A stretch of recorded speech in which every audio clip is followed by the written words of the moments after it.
a flaming pile of dog poop. I stopped watching. USC is doing great. BYU is BYU. The Lakers do things, and there's video games to be played. So we got a lot to get into to this episode of today. Are we going to talk BYU? No, I just wanted to throw that in there because I wanted something to say. I was like, yeah, no, BYU did not look strong against either of their. Well, yeah. The first opponent is a new FBS team. They made the jump from SCS to FBS, and the more recent opponent was an FCS team. Neither game gave them a strong look, but it doesn't matter. Well, nevertheless, I got a podcast for all that, and I was about to throw that, and he just literally throws it out there.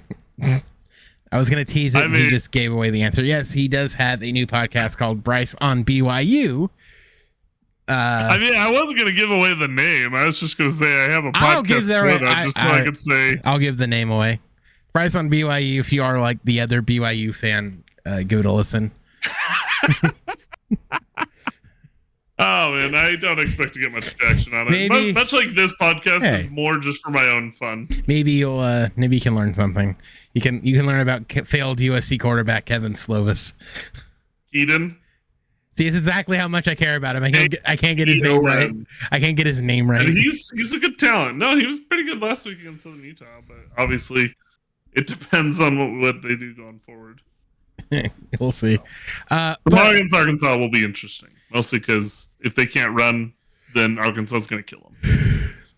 So, anyways, let's get to the actual essence of this podcast. We want to start with the dumpster fire that is the Angels. Always. I actually really, like I said at the beginning, I stopped watching and I'm barely paying attention anymore because it's football season. I have to watch because of work. I know. Now you're forced. You can't take your eyes off of this thing. So I want to. Let's start this at 20,000 feet and then we'll bring it down. Because there's a lot that sort of happened and I don't understand it. I don't really care to understand it. I made this comment earlier with Rendon where it kind of feels like there's this weird, I don't want to say pissing contest going on, but it kind of feels like Sam Blum will say one thing, Jeff Fletcher says another thing, and they're not even remotely close.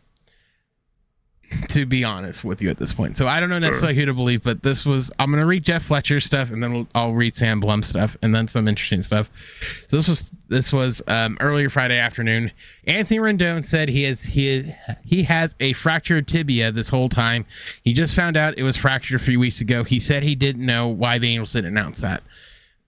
So we're jumping into this. A lot of, everyone's like, well, why didn't he say anything? Why didn't the Angels say anything? And me, I'm like, the Angels are raging. What did I say? When I saw this, my initial thought was, this team is so incompetent. The whole Rendon situation aside, how does no one just say this? And then to sort of make it, I don't want to necessarily say weirder, but more odd. It goes on to say, why didn't the Angels announce that? He said, you got to ask them. Flipping over to the Sam Blum side of the story, because one more thing from Fletcher. Scott Boras, Anthony Rendon's agent, said he got further imaging on his own when he was still feeling discomfort. Boras said his understanding is the treatment is the same for either a fracture or a bone bruise. Take that for what it's worth. Jumping over to Sam Blum. Sam Blum said he spoke. Rendon spoke to reporters. Biggest takeaway, he said he had a fracture, which the Angels have long said was not the case. He declined whether to say he returned next season, only that he's focused on the present. To where somebody else asks, is there something that makes anyone think he will return next year, or is that just a question asked today? To where Sam Blum replied, I asked him the context of being curious if he wanted to continue his career. So that's interesting, and I guess there was no reply because that's where that ended up. Now, what I think is funny, and I think this video popped up a little while ago. If you want to find it, from at Willie Sports, it shows a video of Anthony Rendon running in the outfield during the Anaheim Ducks night at Angel Stadium or whatever. So I don't know what to believe. And that video is all apparent. That video was from Sarah Valenzuela that showed Anthony Rendon doing that on the Ducks night at Angel Stadium, which I believe was earlier this week or last Friday, like a week ago. So who the hell knows what's going on? They said it was a fracture. It could be anything. Like I said, this seems like a dumpster fire to me. It seems like Anthony's just trying to find excuses at this point. I don't know, but there's clearly there's video of him running. So I didn't know you could run on a fracture. He was doing ground balls a few weeks ago. So I don't know what to believe. If he says he has a fracture, fine, he has a fracture. I'm at a loss. It just seems like it's getting weirder and weirder and weirder, and no one seems to have any answers. Yeah, I'm actually looking it up. So he has a fractured tibia, right? Tibia, yeah. Allegedly. So I don't know. The only thing I think of was was the swelling too high? But like I said, if there's a video of him, there's video of him running at Ducks Night Angel Stadium, which I know was only like a week ago. And as far as I know, you can't run on that. Yeah, I just googled, can you run on a fractured tibia? Unless it's and the answer is treatment for a stress fracture must include rest. Without that, the bone will not heal and the fracture may worsen. So rest does not always include non-weight bearing, but rather a stop to running and other impact training. So if he had a if that was the case, then he wouldn't be doing that. So like I said, I don't know what to believe, if it's like if they didn't see it because of all the swelling, but it really does sort of seem like this just magically appeared. I'm not calling Scott Boras a liar. I'm not calling the Angels a liar. I don't know what's going on, because if that were the case, he wouldn't be running. Look, I mean, my thing for Scott Boras is he will say literally whatever it takes to make his clients shine in a better light. Does that make him shine in a better light, though? Well, it at least makes it so it's like, look, guys, this is why whenever he asked if he's returning soon from his injury, he's like, nah, I'm definitely not, sort of thing. So maybe like from his perspective, it's like this at least explains but why the whole he's thing, still gone. But the whole thing is that's not, even in PR, that's not a great PR move.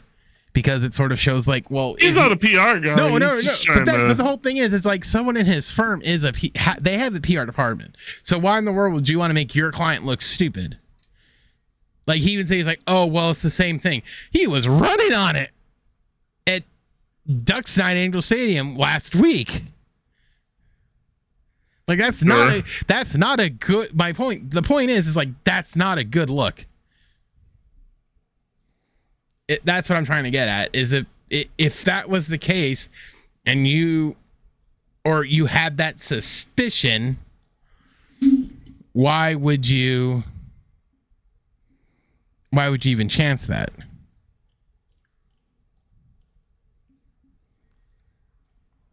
Yeah. Oh yeah, I see this September 8th video. Yeah. That was a week ago today. Just a week ago, he was just that's what I'm saying. Running on a fracture, apparently. I don't understand. Like, it's one that, like, am I missing something? Did he just get this imaging? Because he may seem like they were aware. And if that's the case and they were aware, why the hell are you running on it? Like, I don't know. Because didn't the story suggest that he's known for weeks? That's what it's. That's why I'm like, I don't understand. So if you knew, did you know this last week and you still ran on it? And now you're saying, well, the Angels knew, they didn't say anything. That's the thing I don't understand. It's almost like they're trying to pin this thing on, well, the Angels knew. Well, it's like, then did they have you run on it? Yeah. Then why did that's the thing I'm not understanding something. Like, truthfully, like, am I missing something? Or am I that stupid? Or is there a part of this conversation that hasn't been had or they haven't said publicly? Yeah, it's super weird because he's like, nope, guys, really the problem isn't that I had a bruise. It's I've been dealing with a But like I said, when he there's now found out it was fractured a few weeks ago, is what Jeff Fletcher said. So why was he running on it a week ago? Yeah, he was running on it a week ago. Then why was he running? Like that's the question that has to be a question that has to be asked. Is, did you know last week? And if he says yes, then why were you running on it? Which can exacerbate the situation. It makes no sense. It's like I don't even know. I really don't know. It's like they're trying to prove negligence as one of Bryce's daughters is in the doorway. Yeah, sorry. I was like trying to wave for no, I got that. Like he's saying hi to Eve. Like yes. I'm like telling her, like, hold on, I'm recording something. I definitely cannot be doing anything right now. No, yeah, no, the whole thing is just strange because like it's that what's that Will Ferrell I forget what movie. I think it's from Anchorman. I think someone is lying or something like that. I don't believe you. The meme where he's like, I don't believe you. I don't believe you. Like that's what it is. And my first instinct was legitimately just like, of course. And then when I saw, I'm like, wait a minute. They knew about it for weeks? What? Yeah. How? So I don't know. It just feels like a never-ending story where it's almost it really I think I just really, really want this to end, and I don't care how it ends. It's gonna end poorly, but it's like clearly this is a marriage that neither of the parties want to be in. So it's like, can we end this amicably? Probably not. But it really sort of feels like we're at the tail end of this whatever it is, and it's not going to end pretty. But sex meeting. Yeah, I just responded using my Bryce Springs Gaming Twitter handle to Jeff Fletcher's tweet with the I think somebody Ron Burgundy. I don't believe you. I don't believe you. Bold move, sir.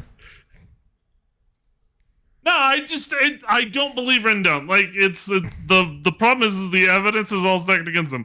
He knows he has a fracture. If he knows he has a fractured tibia, why is he like even if the Angels training staff is bumbling around?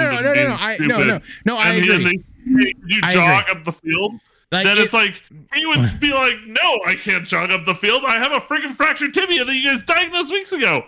I don't know if he maybe like. Part of me wants to believe the best in Rendon because I started the year look, I did not start the year hating Rendon like many Angels fans did. I started the year going, oh man, I think this is the year he comes back. I stronger and better than like whatever. But like now I have had enough. And the problem is like if I want to believe the best in Rendon right now, the best I can believe is that the Angels staff or the Angels training staff did all the imaging, or they got all the imaging and they said, yeah, you don't have a fractured tibia, and what he heard was you have a fractured tibia. That maybe he somehow mistakenly didn't hear the don't. Probably he didn't want to play. Don't, or maybe or maybe it was like a. Do you remember that scene in The Office with Michael Scott where Kevin announces that his X-rays came back negative for cancer, or not his X-rays, but his testing came back negative for cancer, and he and Michael goes, "Oh, dang it!" And he's like he's like super upset about like the fact that Kevin's got skin cancer or whatever. But they're all like, guys, they're all like, Michael, negative is good. It means he doesn't have cancer. And Michael's like, why do they call it negative? What did our friends Super Halo Bro say? Oh, he said the Angels are like the scene in The Office when Charles Miner asks Jim to give him a rundown of his clients, and Jim spends all episode trying to figure out what Charles wants. Yeah. Oh goodness. Yeah. Well, what are you gonna do? Just sell the team in the off season? No, and that's not happening. And we just sell the team for scraps. I'll take the team for a bag of peanuts. Cool. You and I will run the team. I'll be your front office guy. I would run that. I would run. No one would like what I would do to that team. Would you trade Trout? That's been the big question on everybody's mind recently. Would I trade Trout? Here's what. Okay. No, because there's more. My answer is a little more complicated than that. Would I trade Trout? Here's what I would do. If going in the off season, let everything hinge on Ohtani. If Ohtani signs early, then you have more time. But ultimately, what I would do is until the winter meetings, mum's the word. Not really do much anything. Like nothing that sways you one way or the other. Once the winter meetings come, if it sort of seems like Ohtani's on the way out, then I would kind of be like fielding offers for Trout when everyone's there. And then if a trade were to happen, do it at the winter meetings. Then ship off Rendon as best you can. If you can package Rendon with Trout and get a little bit less in return, do it. That's really what I would do, because you can probably get 2 or 3 good prospects in return. And if you can get those, you can kind of jumpstart a rebuild. By all means, do it, because I've wrote about this.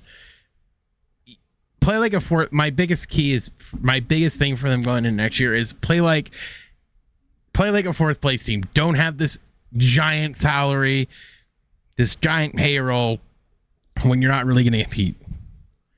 Don't be 1 foot in, 1 foot out. Just be like, we're not going to compete. We're going to trade Trout. We're letting Ohtani walk. We're trading Rendon. We're not going to compete this year, but we're going to build around. We're going to build around Ohape, Nito, and Shannawell. Those are our guys. We're going to build a team around them. Like, that's what I would do. And just be like, hey, it's going to be a rough year, but the guys we got, they're going to be ready by next year. We just have to get through this year, and we're just going to play like a fourth place team. And that's what we're going to do, because and the whole thing is, you can say like the Rangers turn around really quickly in only 2 years. We can do that. We're probably going to do that as well, but we're just going to take this year and not go gung ho. We're going to take a step back and just sort of let things go where they may, because we want that draft pick and all that stuff. Like that would be my goes about it. Would be letting things play out, and then all at once just sort of like throw everything in there, because and just be like, look, we want to reset, because we're not, with what's happened the last few years, we can't really compete, and we don't want to be like, one, have a bunch of money like tied up in these guys, and 2, have the same thing happen where it's just everyone gets hurt. Sure. That's all I got. Yeah, well, so Angel season basically over. Yeah, I think I watched 2 games this week, because I watched Monday Night Football, Sunday's NFL Day, Monday Night Football. I watched Tuesday and Wednesday's game, I think. But even then, I think I've watched more Dodgers games than I have Angel games lately. My honest thought on the Trout thing before we move on. I would ask Trout, do you want us to try to keep restocking and keep trying to build a winner? Or do you want to go and let us rebuild? And if Trout says, I want to be an Angel for the entirety of my career, you say, all right, well, let's go out there and build the best team we can. And if that's the case, if Trout chooses that, then I'm afraid for the Angels going into next year. But if Trout chooses to leave, I'm still afraid for the Angels going into next year, but I at least have a thought on the future of, well, maybe eventually. What? Meaning, like, if the Angels were to trade Trout for a bunch of prospects, I'd at least be like, well, at least we've got a potential future. Whereas right now, if we keep going at it the same way, unless Artie changes his approach to, like, his willingness to sign pitching and the right kinds of people need to be brought in to actually make this a contender, then I'm hoping that Trout gets a chance to go play for another team. So, I don't know. No one knows. I just want to stop watching this product year in and year out. Like this year was this is the year where I'm like, if this team, as it was constructed at the beginning of the year, couldn't make it to the end of the year and couldn't stop all the stupidity that comes out of it's game over. Not from the players, but from the organization itself, then that just tells me it's like I'm still an Angels fan for life, but it's like it goes, product's hard to watch. It goes back to like the conversations like I think Tim and I had and you and I had where it's like, is it even like you're like, oh, you'll stick with the team? Like I'm at the point where it's like, I don't think it's worth it at this point. I can't. It's not in my DNA. The only way I would even consider leaving this team is if Salt Lake got a baseball team. Because then I might be like, you know what? Okay, I'll vote for Salt Lake. You know what's funny? Speaking of Salt Lake, because Mitt Romney, your senator, is retiring, and I was wondering, I'm like, man, what what's next for good old Mitt? In the back of my head, I'm like, would he invest or lead an investment team to expand and get a team in Salt Lake? I don't know. We've already got the most wealthy Utah in so the most wealthy person in Utah, Gail Miller, has already got a team together to try to buy a baseball team, try to lure either an expansion team or to buy a different baseball team. But I don't know. I wonder if he would get in on that. I'm not saying he would, but I'm like, I wonder, like another massively wealthy, so I wouldn't be 100% surprised, but I don't know what his net worth is. So I wonder, like, I was thinking that too. I'm like, man, I wonder if he'd get involved in that in some capacity, just as like a money donor. I mean, they estimate his net worth to be around 174 million. So he's not like a heavy hitter that could do. No, he couldn't do it like on his own. But I wonder if he'd pitch in a few million. If he'd jump into the team, pitch in a few million for 1% of the franchise. I don't know if that's going to be that low, but I mean, like, I wonder if he would get involved in that. I don't know. It'd be tough. It was more so like I was curious rather than like saying like that's what's gonna happen. I'm like, I wonder. Is that what he wants to do? I don't know. I have my doubts, but I don't know Mitt Romney that well. No, I don't think anyone necessarily. I don't expect anyone to answer the question. I'm just like, wouldn't that be a fascinating turn of events? Sure. Yeah, I mean, it could be an interesting thing to happen, but an interesting venture in capitalism. It'd be weird. It'd be weird. I mean, it'd be weird, and then you go to Salt Lake games, and Mitt Romney's sitting up in a box just every game. He getting old and crossing his arms. If he's just a minority owner who just wants it on his thing so he can do something. As an investment, because it's an investment and he's gonna get his money back if not more. Yeah, I don't know. Would he? Probably not, but it'd be interesting. Is that out of the question though?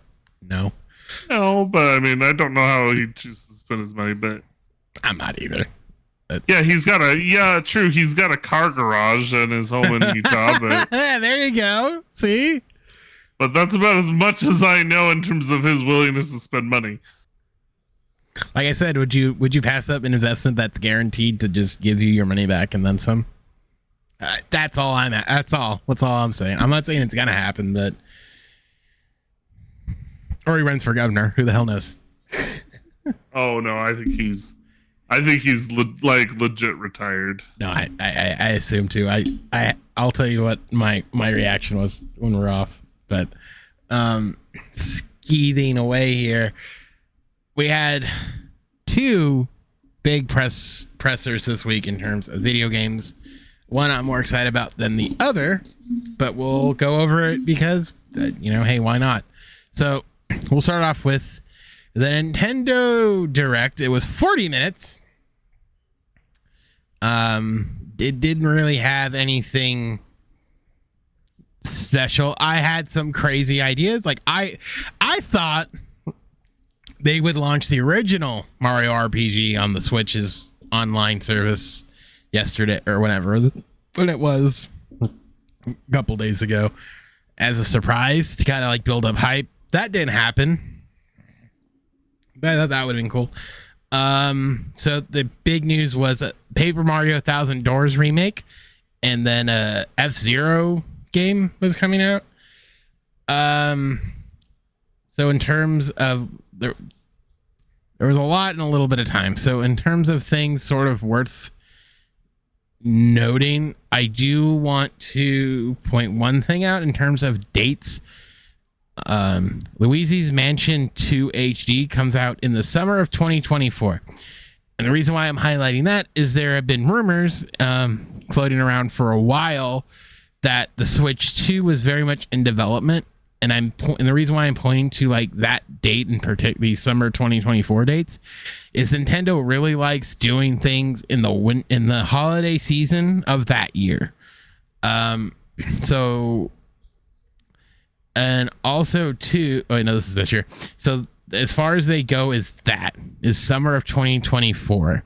But no release date for Paper Mario, I believe.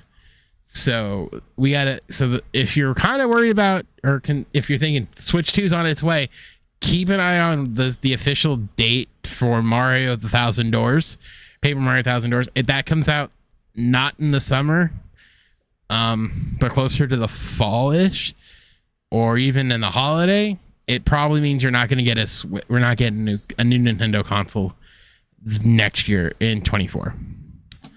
Just wanted to point that out. Sure. Because like I said, Nintendo loves to do holiday releases, which is like November, for Black Friday. So I'm just throwing that out there. So keep that in the back of your head. When they announce the date, or honestly, it could be on both. It could be on Switch 1 and like whatever the new Switch is in the winter. But I don't foresee that. I think they would have wanted. They might see something sooner. I don't know. I digress. Well, there's a lot there. Splatoon 3 DLC early next year. Mario versus Donkey Kong, February 16th of next year. Prince of Persia, January 18th of next year. January. Super Mario RPG is coming out in about 2 months. I think you were excited for that one, right? Sorry, which one? Mario RPG. Yeah, I mean, the original game is one of the best games of all time. So that one comes out November 17th. Detective Pikachu. That is, I didn't see this. I lied. The latest announced title was October 6th. That was Return of Detective Pikachu. So that's the latest date they announced. Okay.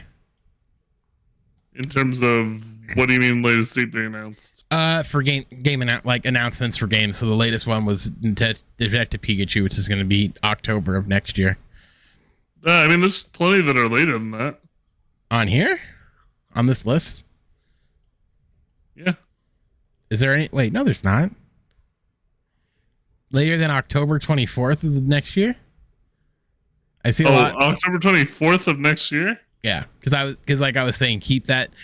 No, Detective Pikachu Returns is October 6th. Or October 6th, sorry.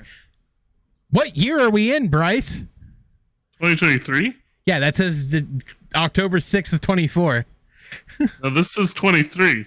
I'm literally looking at Nintendo's thing, and it literally says Detective Pikachu Returns this October 6th, 2024. I'm looking at unless they got. I'm looking at. They put the wrong date on here. It's this year, so they put the wrong date on this thing. There you go, Nintendo Life, you jerks. I mean, the YouTube video for it says October 6th, 2023. I think the list I'm looking at put the wrong date. So I'm like, they usually don't do that. Get a better list, Specs. I know what I'm talking about. Sorry for me thinking that Nintendo Life would have the list correctly. Too. No, I was gonna say, I was like, there's games in spring and summer of 2020. That's when Luigi's Mansion 2 comes out in summer 2024. Yeah. And I was like, yeah. So, and then Paper Mario Thousand Doors, everyone's excited for. Which is basically like a very, very late sequel to our Super Mario RPG, if you technically go that route.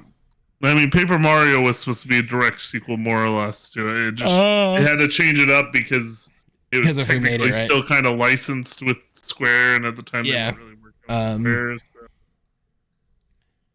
Yeah, I mean, there's stuff that I think is interesting. I wish they announced more for online, but oh well, what you gonna do? Like I said, all right. So, what was the other announcements in Nintendo? No. I was saying there's another. PlayStation did their State of Play.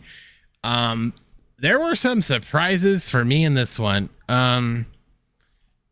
One, there's DLC for free DLC for Resident Evil Separate Ways, and VR for Resident Evil 4. They did a Avatar game. Don't care. Ghost Runner kind of looked interesting. They announced new color skins for the PS5. They're called Deep Earth Collections. There's a red one and a blue one and a white one. As me being loving purples and reds, I like the purple more than the red. Helldivers, the two biggest ones they showed were Spider-Man 2, both the New York and then like all the stuff you get with the deluxe trailer. You get 10 suits, 5 for Miles, 5 for Peter, and you can now switch simultaneously between them. It looks to be really, really good. I'm personally excited. And then the big one, I didn't expect to see this either. Final Fantasy VII Reunion got a pretty long rebirth. Sorry, got a 3-minute trailer. Got a 3-minute trailer. There's a clip of good old, Cloud on a Segway. You need to finish that game. Let's get you streaming again, and you finish that game so that way you can actually understand some of the trailer teases. I played the original. In full. Yeah, but you don't understand the changes that happened in the remake. Hey, I know Zach's alive. I know, but there's more to it than that. There's so much at the end that is kind of trippy. We had to see the cat person show up. Oh, Keat Sith. Yeah. Keat Sith. Yeah,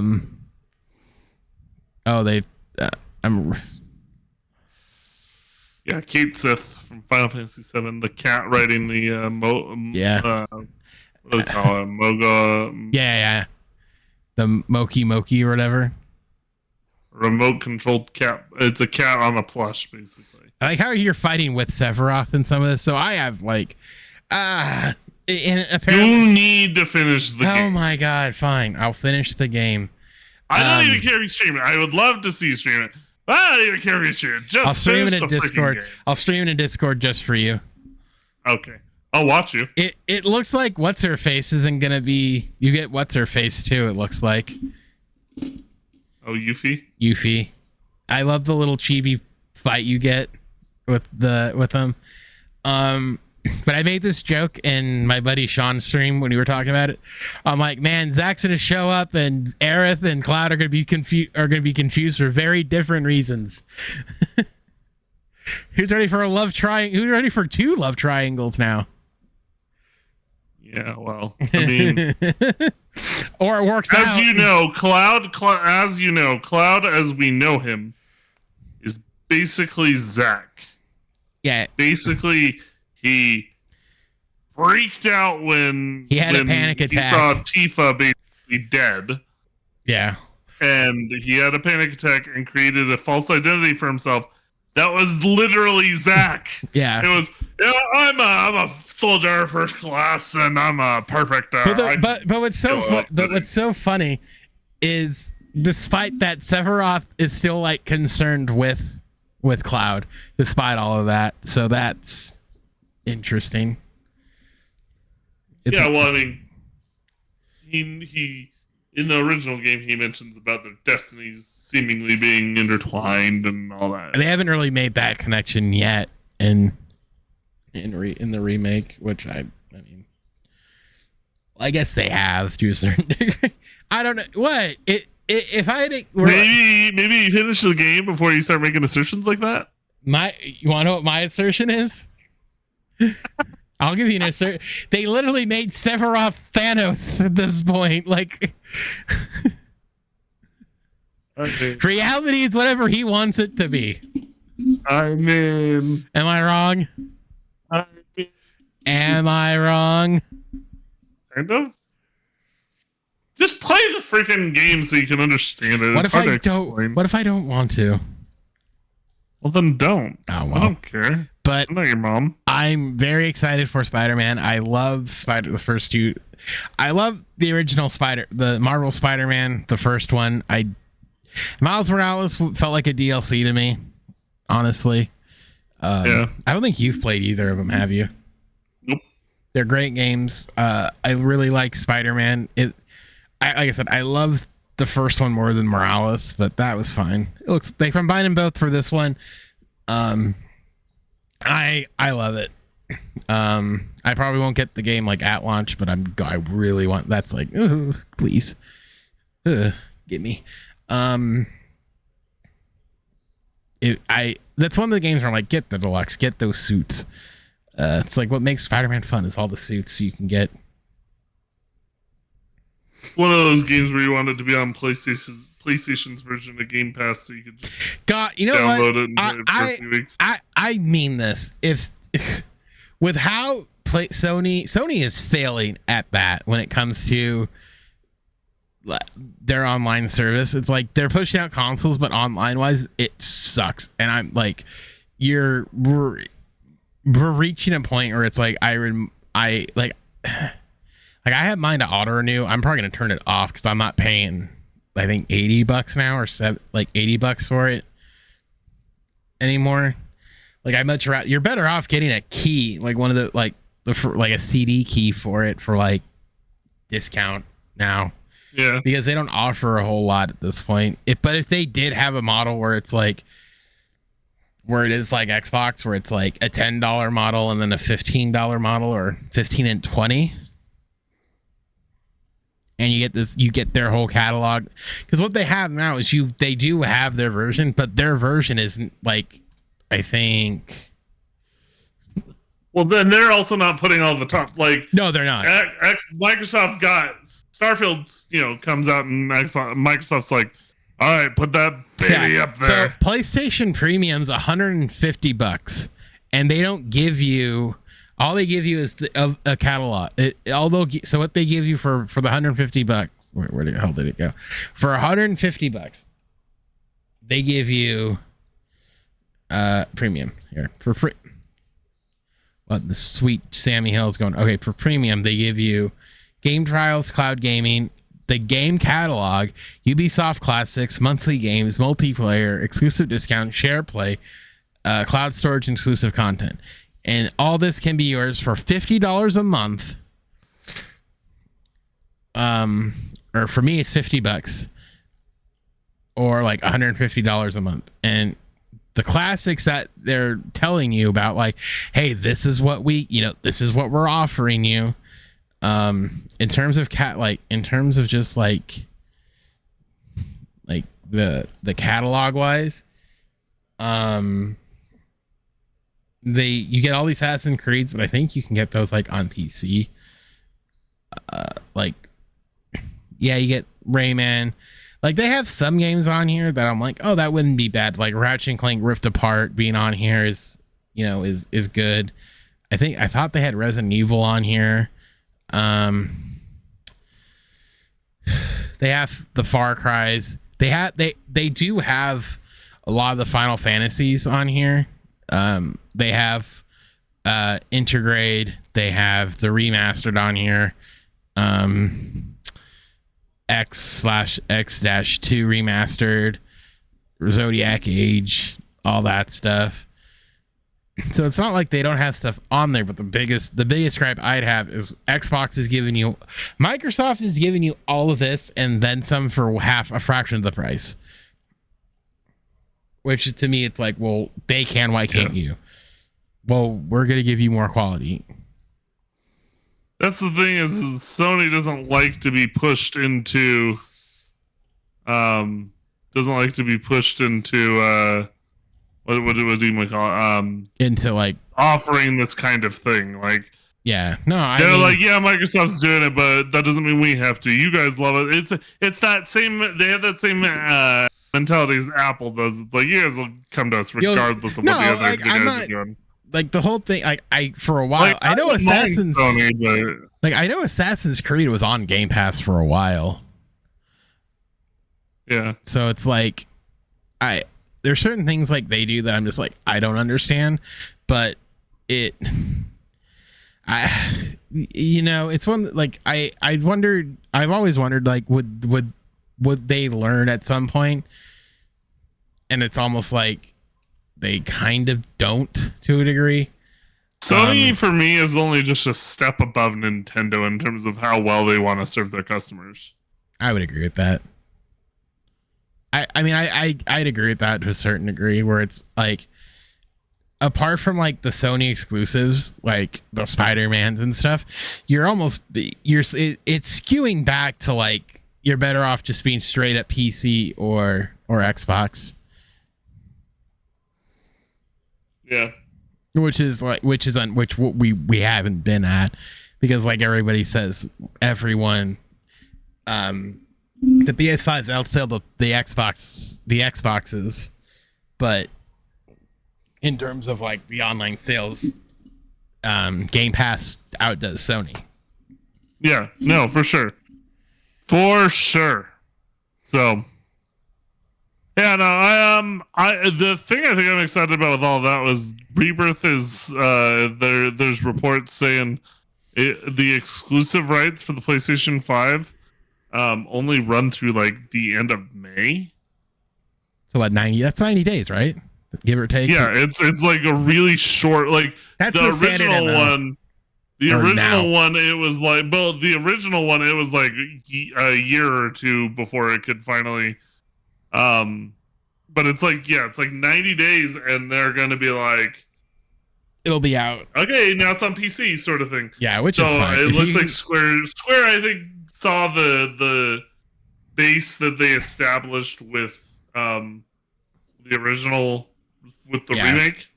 And they're like, oh, okay, well, we've got a good base on the computer. So I'm pretty sure when they went to Sony about Rebirth, they were like, you've got to shorten the... Yeah, 90 days is pretty standard these days. So it'll be good. I'll be excited. I'll be able to... I'm going to plan on, when that time comes, I'm going to start streaming the remake, so that way I can get myself all revved up and ready to go for the... for Rebirth. It should be fun. Well, all that out of the way, you know what time it is? It's time to pick them. It's time to pick them. So now we have. There's no NCAA to talk about. Let's just preempt that. There's not much to talk about. No huge things going on this week. Yeah, USC. We already kind of discussed a lot of the preview stuff last week. We'll get into it more next week about like all the USC has a bye. I guess if we want to touch on it. I don't agree with Texas being as high as they are. I think it's an overreaction, but whatever. Pac-12 continued doing pretty amazing. No, that's what I'm laughing at. They've got, I think, 8 teams in the top 25? They're like 8 of the 12 teams conference. Are like... You know what's even funnier? It, like, briefly, because I don't want to spend a whole lot of time on this. We were, a few friends of mine, they were talking about, like, could USC win the title? I'm like, do you think USC could beat Georgia? And my Homer USC friend's like, yes. And I'm like, there's no way. And I looked at Georgia's schedule. They play nobody all year. They play no one. Like, everyone. I don't know how it goes in the SEC. like they play no. I'm like, so they're not playing a real opponent until they run into a pretty bad Alabama team. I'm like, that's insane. Like, even though Georgia's been a juggernaut, like if they're playing nobody, you're like a good. It could be even a couple Pac-12 teams. Like they're gonna have. They might not even make it out of the first round. Well, and this all begs the question: is Alabama done? Because like it seems like Alabama's like finished because Saban hasn't really adapted very well to the NIL. The thing was, the Saban's mentality seems to be that it's not fair. Go ahead if you're a player. If you're a player, go ahead and get your NIL deals. We're just not gonna get you. We're just not gonna, as an institution, we're not gonna be facilitating them for you. Whereas other teams like even Georgia are like, all right, let's go out, let's get these facilitated for you. Let's make you millionaires before you're 21. I mean, I think too, it's like when you have boosters that are like that have businesses and stuff, I think that really plays into it. Like USC, UCLA, like Georgia to a certain degree. Like when you have guys who they can throw stuff at, I think that helps too. And for Saban, he doesn't want to do that. I don't know why, but he doesn't. So jumping into the pick'em, I went 1-2. Bryce went 2-1. The only difference was because I took the Jets plus points. I won despite Aaron Rodgers' ankle getting blown out. So I didn't remember you taking the Jets. For some reason, I thought you took the Bills. No, I took the Jets minus 3.5. You took the Bills. I took the Bills? You took the Bills. Are you sure? Let me go. Want me to look? I have the paper. I could have sworn I took the Jets. I could have sworn. Maybe I did take the Bills. Man, I thought I had that one. You took the Bills. You took the Bills. I took the Jets. Jets. You're right. I'm thinking about it because I remember saying something to the effect of, well, I got Aaron Rodgers on one of my fantasy teams. So even though I'm kind of betting against myself. So you took your other two picks were the Niners plus 2.5 over the Steelers. They won. And then you had New Orleans minus 3. New Orleans won by, wait, did you lose? New Orleans won by 1. No, you lost that one. So we both went 1 and 2? Yeah, because I had the Commanders didn't cover and the Giants got their asses kicked. You didn't get that. Yeah, so we both went 1 and 2. I didn't do that bad. Yeah. All right. So now we have the wheel on screen. Are you marking this too? No, I'm just looking some stuff up. All right. So I guess you'll start again. Here's the wheel. Tim got a little like intro. All right. Here we go. Who's the team that I hear? Oh, okay. Oh, you can see it. There you go. Yeah.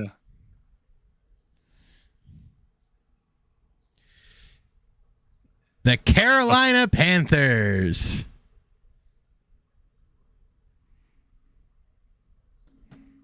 Carolina Panthers. Who are they playing? I'm pulling it up. I should have pulled this up before. You can. Do you want to do it where if you don't like it, you can respin once? No. Okay. Panthers and Saints? Oh my gosh. I'm gonna go Saints and they'll cover. Some Saints at minus 3. Saints minus 3. All right. Obviously, there's not much else I can do. Saints minus 1. Like what? Saints minus 3. All right. My turn. Specs gets the Seahawks. Ugh. Seahawks Lions. I'll take Detroit minus 4.5.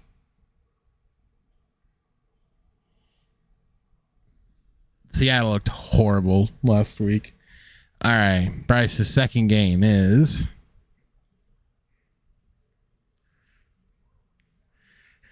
Jacksonville.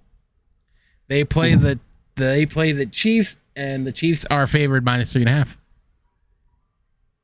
Oh, I will take Kansas City all day. AC minus 3.5. Is it? Wait. Is Kelsey back? Questionable. I have my fantasy team. I'm guessing he'll play. I'm guessing he'll play. They kind of made it seem like he was going to play. Yeah, so I'll take Kansas City easy, especially because they got beat by Detroit in game 1. I don't see them allowing a slide like that. Yeah, it says questionable but expected to play. All right, so my second game.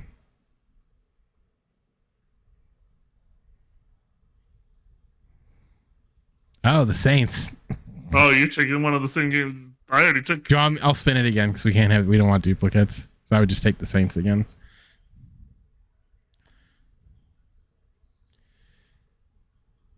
Baltimore Ravens.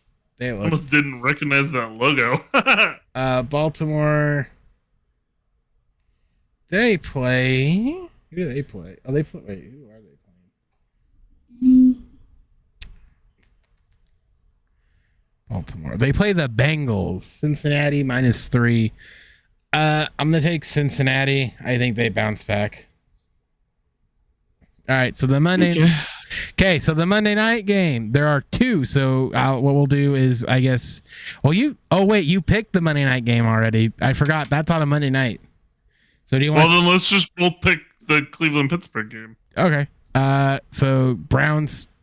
Oh, you'll have to wait till Monday to figure out how well I'm doing. Yeah. Well, I had to last week, so. Oh, right, because you're both I know, years. but you'll like now that 2 of my games are on Monday, you're gonna really not know. Yeah. Okay, so it's Cleveland -2.5. Who do you want? Oh, I'm thinking Cleveland. I'm gonna go Cleveland because I feel better about that team. They've got as much as I don't really like to say it, they've got a good quarterback, or a quarterback who can at least lead them to victory. I don't feel the same way about Pittsburgh. All right, so that's that. So to recap, Bryce has the Saints -3, the Kansas City Chiefs -3.5, the Cleveland Browns -2.5. I have Detroit -4.5, Cincinnati -3.5, and Cleveland -2.5. So that's week 2. And that will put a wrap on this episode of Coffee with Specs. Thank you so much for checking this out, whether it was on YouTube, Spotify, or whatever. Please rate, review. Check out Bryce's podcast, Bryce, on BYU as well, if you're one, like I said, the other BYU fan who listens to this. So go check that out. And we'll see you guys all back next week. See you guys. Bye.